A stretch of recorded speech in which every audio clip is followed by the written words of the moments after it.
السلام عليكم سيدي كبران طرطور، جيتك اليوم تقرير الانتصارات ديال 2024. وبانت لي الورقه عندك خاويه. راه لي نسمع السبع بطاط الانتصارات ديال 2024.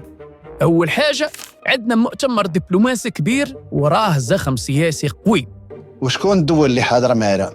واحد جوج استنى فرنسا ما راهاش جايه، قالت باللي هي قالت المغرب عنده السياده وسلوفينيا فنلندا والدنمارك تبعوها. ماشي مشكل، لازم نشوف الامور بطريقه ايجابيه. عندنا القصر الرئاسي جديد، وسفارتنا في بنما والاكوادور. هادوك صيفطهم المغرب يتقهواو الى ان يرث الله الارض ومن عليه. براين، اش داكشي اللي كيبان لي من الشرجم؟ لا والو كبران طرطور، غير تشاد حلات قنصليه جديده في الداخل. وشحال من قنصليه ولا دابا؟ نقول لك 30، نقول لك 40، والله ما نكذب عليك سيدي، ما بقيش نحسب. بان لي غادي ندير بحال بالشار، نحط السوارت ونعلقت انايا، ما تعرفوني اين بلاد مشيت.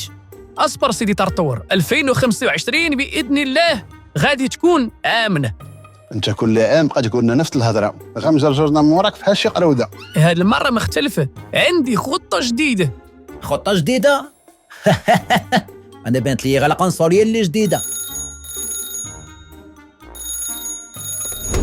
الو، كيفاش غنسحب 3 بجمهوريه زعتوط؟